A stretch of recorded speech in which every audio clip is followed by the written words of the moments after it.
Away, that mission to find 5 missing men on board the Titan continues even as oxygen and time for rescue are running out. So he has lots of experience with submarine. He knows how to react if there is a problem. And I know now he's at the place he would like to be. Just I really hope they will find them all safe. We're going to go straight to breaking news. They are reported as saying a debris field was discovered within the search area by one of the rovers near the Titanic. It's being relayed from the ships that what has been found in terms of debris is the landing frame and also a rear cover that would not be found unless it's fragmented. The debris is consistent with the catastrophic loss of the pressure chamber. Upon this determination, we immediately notified the families.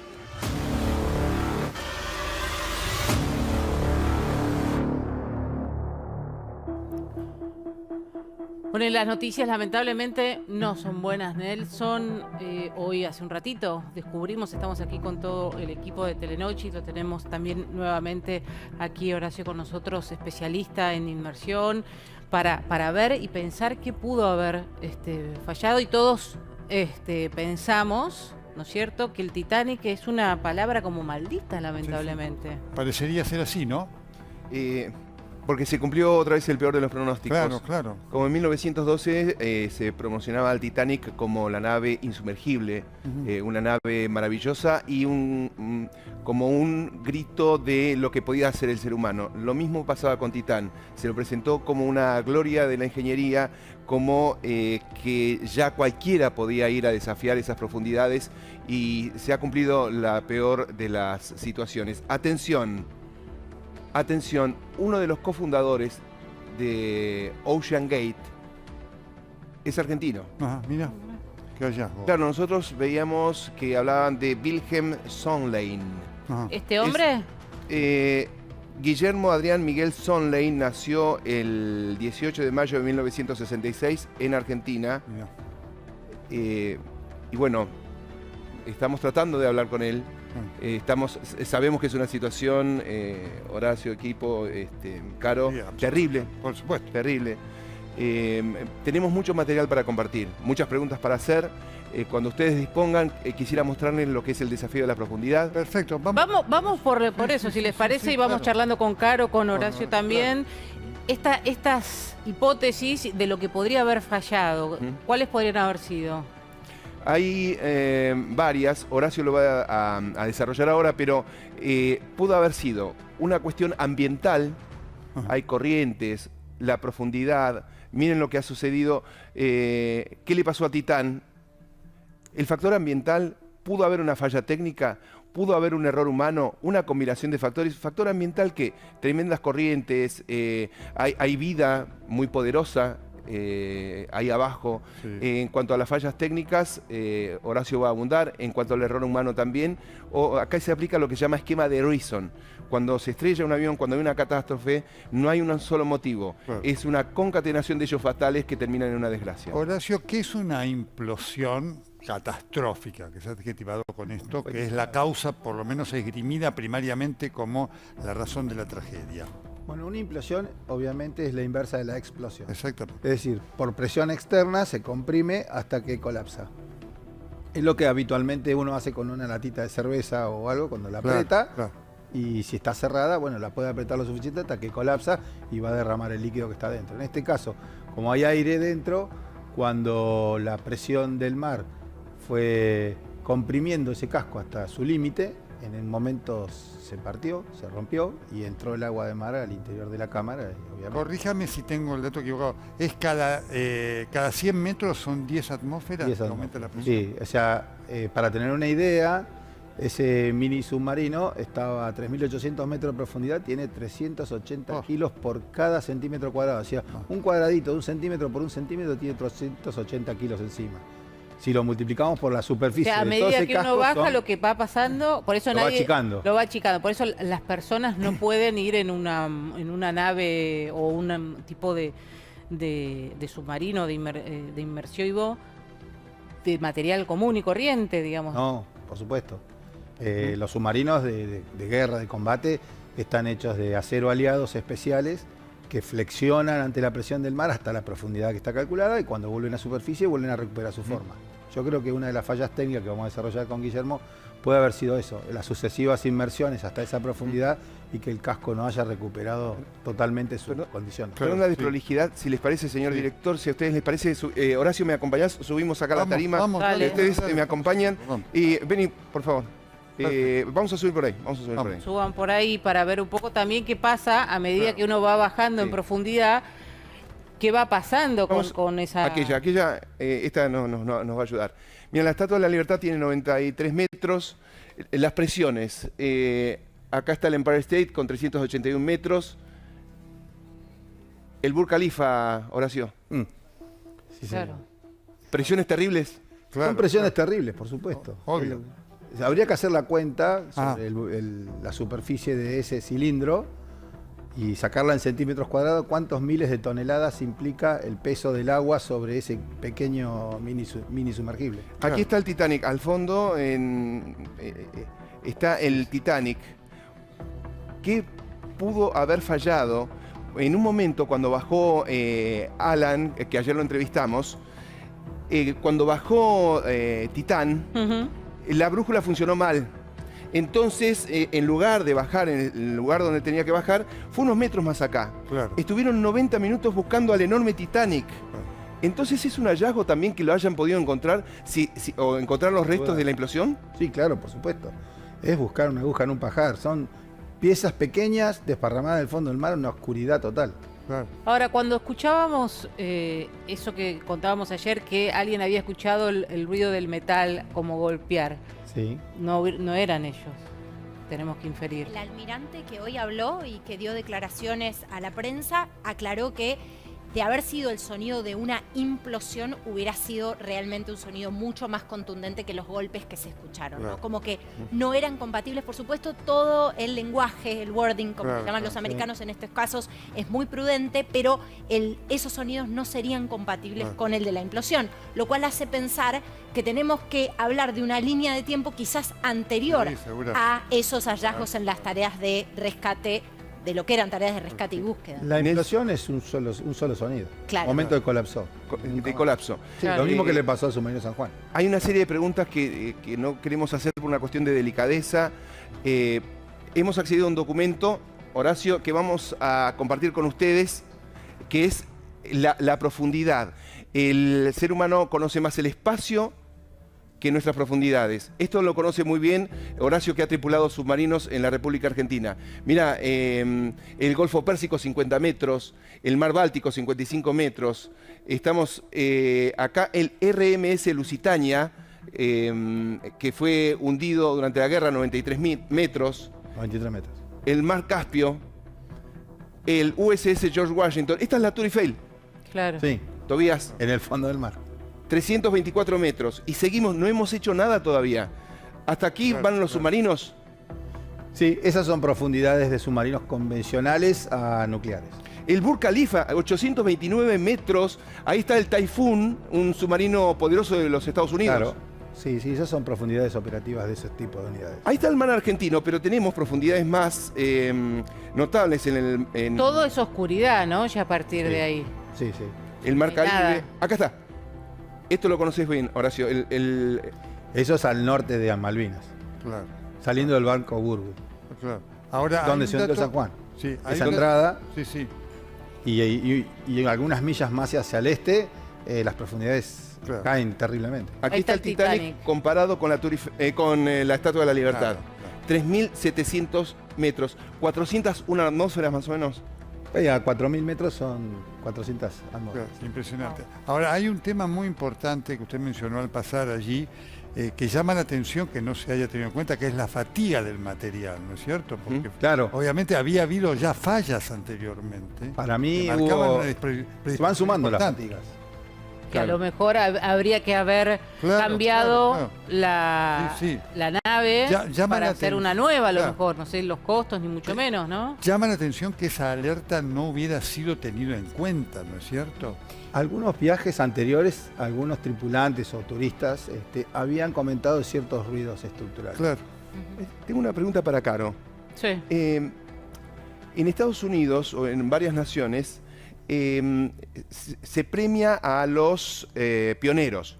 Entonces las cuestiones experimentales son como muy permitidas. Eso sí, si fallan, te cae todo el peso de la ley. Claro, pero lo que pasa es que si vos estás en modo beta, no podés comercializar una excursión, o no podrías, no deberías poder comercializar una excursión, porque además, ¿a qué sistema regulatorio o a qué auditoría estaba sujeta Ocean Gate Expeditions?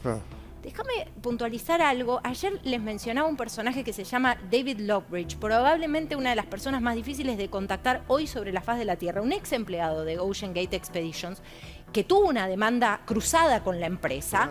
El hombre había denunciado, nada menos que director de operaciones marinas era este hombre, había denunciado algunas, te diría yo, negligencias o precariedades en el proceso de pruebas de cuán indestructible era el Titán. Y lo que había marcado es, atención porque puede haber algunas porosidades, CNN lo detalla en una nota en la que habla sobre las especificidades de esta demanda, no solo algunas porosidades, sino también problemas con la adhesión. Es decir, la cabina, y le pido por favor que me corrija porque la verdad es que de las especificidades técnicas no sé, pero por la explicación que se desprendía de allí, la cabina puede estar hecha de un material indestructible, pero si la adhesión es mala, tiene porosidad, ¿no? Imagínate, Caro, que es un cilindro, la forma geométrica de la nave. Era un cilindro y una calota. La calota es la ojiva, esa donde estaba el vidrio para mirar. Sí, ahí atrás lo tenemos. O sea, evidentemente son dos piezas separadas que hay que unir. Exactamente, hay que unir. Una es de fibra de carbono y otra es de acero. Exactamente. Ahora, no, lo que también me pongo a pensar es si obviamente esto se hizo, hubo ciertas situaciones de todos han tenido una complicación, empezamos a conocer, nuestro amigo mexicano de ayer, lo que pasó es no se suspenden este tipo de cosas, no hay alguien que a ustedes los controle, por ejemplo, o cualquiera puede hacer cualquier cosa en el bar si firma un papel. No sería así. Las unidades militares tienen la jurisdicción y la responsabilidad de inspecciones propias militares, internas. Sin embargo, por ejemplo, la Armada Argentina es auditada por el Germanischer Lloyd, que es el Lloyd que fabricaron los submarinos bajo normas alemanas. Entonces, el Germanischer Lloyd es quien audita los ensayos y algunas pruebas. Y está todo protocolizado, tornillo por tornillo se protocoliza, se estira, se hace una probeta paralela para ver cuánto resistió, etcétera. Desconozco cuáles han sido los test de esto, pero como dijo Caro, yo había leído también por otro lado que este hombre decía que el ensayo, que ellos decían estar aprobado por NASA, debería haber sido sobre la densidad del material después de tantos ciclos de fatiga. Ahora, y ahí vino el problema controversial por el cual lo despiden. Ahora hay un punto, ¿no? Porque esto ocurrió en mar libre, aguas internacionales. Exactamente. ¿Quién regula lo que pasa ahí? ¿Alguien? Nadie. Ese es un tema muy delicado. Es un vacío, Nelson, perdón pero que no sale de un puerto. Pero la empresa está operando en un lugar y comercializa desde un lugar. Me parece que a la hora de enfrentar un litigio, y aquí no nos olvidemos también que algunos de las personas, de las víctimas involucradas, tienen muchos recursos, algunos están al frente de holdings muy importantes. Si las familias quisieran comenzar un litigio con el propio Estado norteamericano, atención con eso. Hay una cuestión recurrente que están preguntando los niños y los adolescentes. Esto ha generado un vilo mundial como aquel que nos despertó el Titanic en su momento. Sí, claro. Está despertando muchas preguntas en los chicos, está despertando muchas preguntas en los adolescentes, sobre todo para saber si sufrieron, si han tenido sobreavisos los tripulantes. Son respuestas que no tenemos, respuestas que van a ser muy importantes para que estas muertes no hayan sido en vano y para evitar fallas en el material en el futuro. Desde el punto de vista, si me permitís, desde el punto es muy importante lo que vos preguntás. Quiero hacerlo con total delicadeza porque... No. Desde el punto de vista, digamos, fisiológico, médico, las personas no sufrieron nada, porque la implosión se produce en un segundo y desintegra. Por lo tanto, sería una sorpresa que aparezcan aparecieran restos humanos Cuerpos. por cuerpo, porque la fuerza es tan brutal, como si fueran, creo, 2 trenes que te atropellan, así que la muerte es importante, esto es instantánea y desintegradora de los cuerpos. Eso tal cual, eso es verdad. Pero yo me pregunto qué pasó por la cabeza de esa gente del momento que le dijeron no nos podemos comunicar más con la nave nodriza y comienzan los problemas de, no sé si hubo pérdida de energía, por qué siguió bajando. Después de esa hora y media bajada le faltaba 1 hora más para llegar a la profundidad. Completado la Ahora, profundidad. Horacio, si este fuera el enorme mar, entendemos que hay boyas que son capaces con oídos, que son las que detectaron el desastre del Ara San Juan. Sí. Entiendo que está ese sonido. ¿Nos van a dar fecha y hora de cuando esto se produjo? Si fue de una... pensemos que el volumen de esa nave es muy pequeño. Claro, claro. Entonces la burbuja que se comprimió y se soltó puede ser muy pequeña. O sea, el estampido puede haber sido de baja intensidad respecto a lo que pudo haber sido en San Juan. En San Juan tuvo una explosión primero por el hidrógeno concentrado en el interior que se escuchó y luego una implosión cuando al perder el control de la nave el submarino se fue a pique hasta el fondo y pasó la profundidad de colapso. Y colapsó como este... Hago preguntas muy caseras. Como todos, nosotros hablamos muchas veces de las pericias, entonces van al lugar, delimitan, marcan, hay expertos, hay forenses. ¿Cómo peritas esto? Solo con robots. Claro. Pero como no hay una comunicación entre la unidad y el buque madre sobre qué pasa minuto a minuto, porque la comunicación, tengo entendido, es vía chat. Claro. Y como dijo bien Guillermo, de pronto sentís un cric. El próximo cric explotó. Se comprimió el casco y entró el agua y los desintegró. O sea, no hay tiempo para pensar. Ahora, llama la atención toda esta precariedad que usted está marcando, porque uno entendería que a la luz de la tecnología hoy tomaría todas las precauciones para que la comunicación fuera instantánea, inmediatamente hubiera el mínimo alerta. Es realmente de una temeridad impresionante, ¿no? Sí, yo considero que sí, porque una cosa mínima, como tener un ovillo de una tanza gruesa con una boya de SOS, que uno la libera desde adentro y sale a superficie flotando, dando una señal satelital de SOS para que lo vayan a buscar, solamente necesitas disparar de un ganchito. Ahí está pleno en imagen, Nelson y Dominique, el Titán. Perfecto. Ahí está ese cilindro que... está con una calota de baja profundidad. Sí. Claro, lo hemos visto poco. Es un vidrio. Eso para 20 metros. Que hagamos un pequeño paréntesis. Lo vamos a sumar a Chris Nugent en Boston. Hi, Chris. We are Telenoche from Argentina. If you can hear us, we are going to make some short questions to you about what you know right now about the Titan. Vamos a hacer unas pequeñas preguntas. Caron también nos va a ayudar para hacer la traducción. Chris, there's absolutely no chance to find some bodies. It's absolutely impossible. Si es imposible encontrar cuerpos.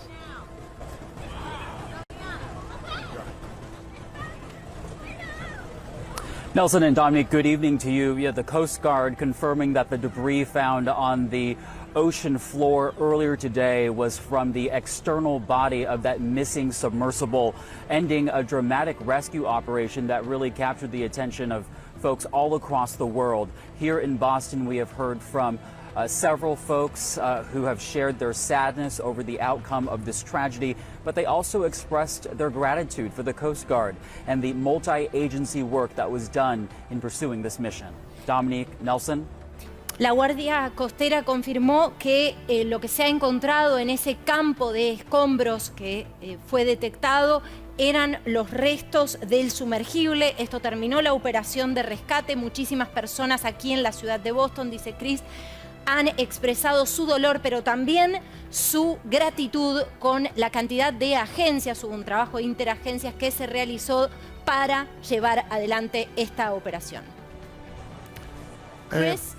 What's the consequences for the company, according to your knowledge? The consequence that this tragedy will have. Do you know that? ¿Usted sabe las consecuencias que va a tener para la compañía esta tragedia?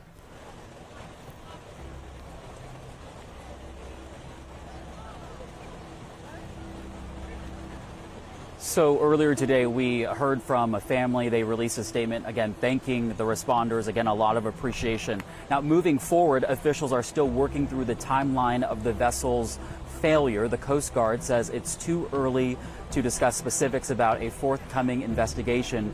Those details will be decided at a later date outside of the search efforts. But as we look ahead, there are already questions in terms of what kind of legal action can be taken by the families impacted by this tragedy. It is our understanding that the passengers signed liability waivers before the trip, and so, but that wouldn't necessarily negate the possibility of a wrongful death lawsuit. Dominica Nelson.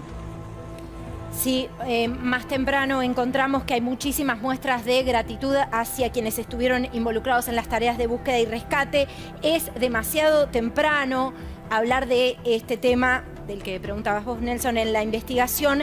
Hay preguntas sobre las acciones legales que puedan tomar las familias. Si bien es cierto que los tripulantes han firmado un waiver, una suerte de release, entendiendo las posibles consecuencias de esto, esto no anula la posibilidad de que se lleven adelante en un futuro acciones legales. Chris, you just mentioned the fact that we still don't know the timeline. Todavía no conocemos la línea de tiempo de la tragedia. Is it believed in the United States that this tragedy happened before the operations of search and rescue started? ¿Se cree en los Estados Unidos que la tragedia sucedió antes de que la operación de búsqueda y rescate comenzara?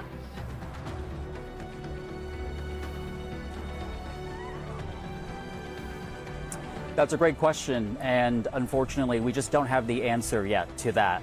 However, what I can tell you is that moving forward, we've learned that over the next 24 hours, authorities will start demobilizing the medical personnel as well as the 9 vessels involved in the search. However, remote operations will continue on the seafloor for an undetermined amount of time. The focus now shifting to recovering the capsule that held the crew, and as you said, a lot of questions remain. What were the failures here? Was it the materials involved in the construction of the vessel, etc.? But again, we'll look for those answers in the months to come when the investigation commences. Dominique Nelson. Es una buena pregunta, no tenemos la respuesta ahora. Se va a desmovilizar a las 9 naves que están en el lugar y al personal médico. Hay muchas preguntas, van a continuar, sin embargo, por un tiempo indeterminado las operaciones remotas, las operaciones con los robots que están recabando información. Nuevamente es todavía muy temprano para hablar de esto, pero la investigación continúa. Thank you very much, Chris, for all the answers that you gave us. Muchísimas gracias a CNN en Boston también. Nosotros tenemos también para compartir, porque en todo esto decíamos la maldición del Titanic. Sí, increíble. Hay una cuestión que es casi de novela. La mujer del fundador de esta empresa es tataranieta de 2 personas que murieron en el Titanic. Es increíble cómo la historia se sigue actualizando. Es de una película, parece sacada de una película, ¿no? Vamos a ver lo que hizo Fede Bimayer. Vamos.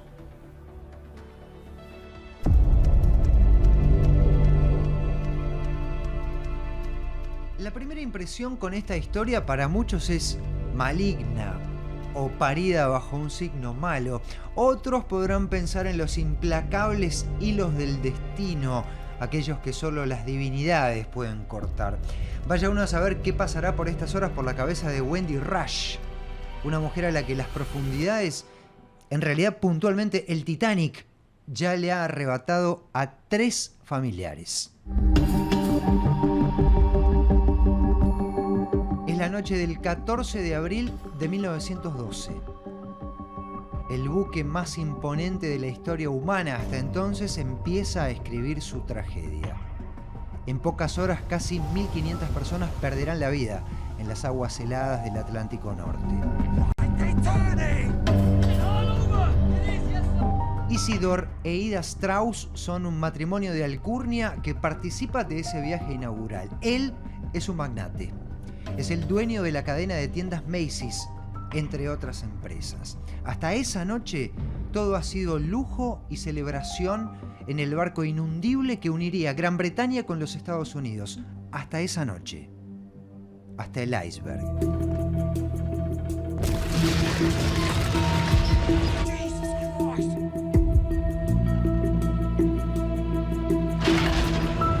Please, Ida, get into the boat. No!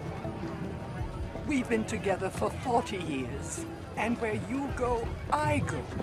Isidor e Ida podrían haber acudido al salvamento, que estaba reservado solo para la clase alta, pero son personas grandes, superan los 70 años, no logran la velocidad que los cuerpos necesitan en la desesperación y deciden quedarse.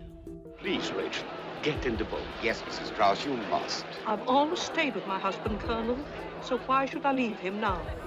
Los mostró el cine, que acaso idílicamente ilustró su final de esta manera.